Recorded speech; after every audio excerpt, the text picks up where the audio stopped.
Welcome back, everyone. Today we are here with a brand new chapter, Chapter 3.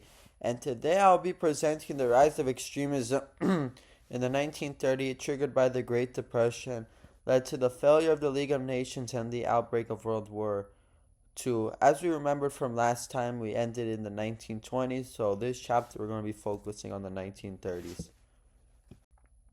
Alright, so the beginning. The Wall Street crash of 1929 plunged the world into the Great Depression. Unemployment increased like crazy, banks collapsed, and millions lost everything. Without any safety nets, people turned against their democratic governments. Many believed one strong extremism leader would restore the order.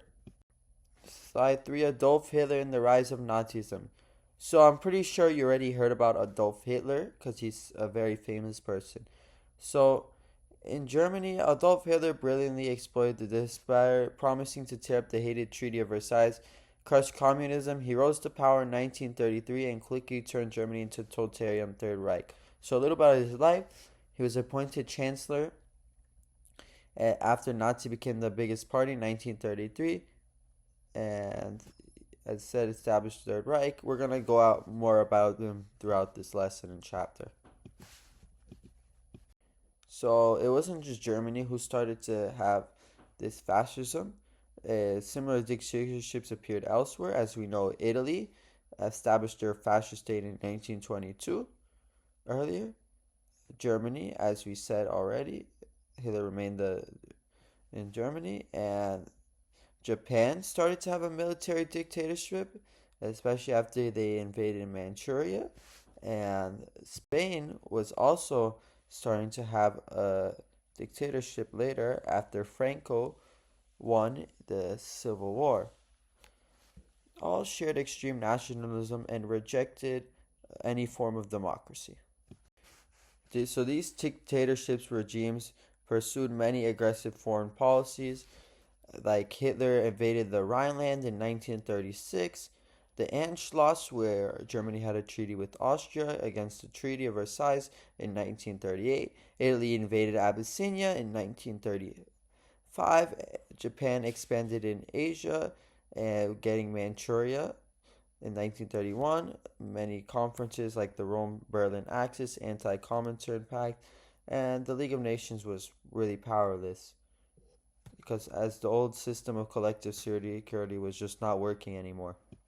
Alright, let's talk about the Spanish Civil War. The Spanish War was really a testing ground for Germany and Italy as they openly helped Franco, nationalists with troops and aircraft. While the democracy stayed neutral, this showed how fascism and communism were already clashing. So, as you see, they sent troops and planes and weapons to Franco. USSR sent aid to the Republicans. Britain, France, and USA followed the non-intervention policy. This showed a huge battle between fascism and communism, and they were bombing civilians. This is pretty much showing how World War II was about to start. So appeasement and how Hitler rose to power.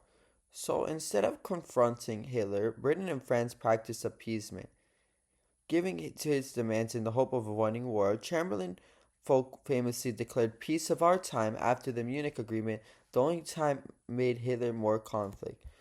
So as we see, examples were the rearmament, 1935, Rhineland, 1936, Anschluss in 1938, and Sudetenland in 1938. And because they were scared of Germany. They felt like they couldn't do much at the time.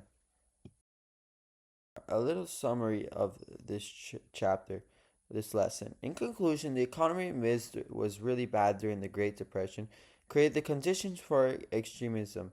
Weak response from democratic nations and the League allowed dictatorship to grow stronger, ultimately leading back to the World War II in 1938. As we see, the main reasons were there was no army with the League of Nations, the USA was absent in the League, there was obviously a weak unity between the countries.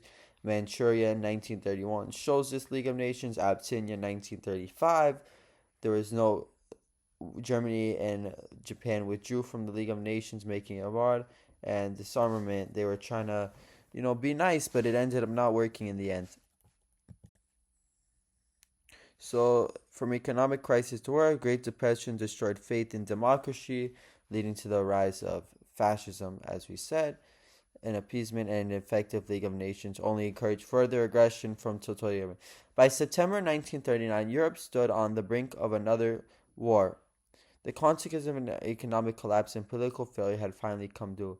The road to World War II was paved by economic despair and political weakness. Alright, I want to thank you all for listening to me. This was sourced by the University of Cambridge textbook.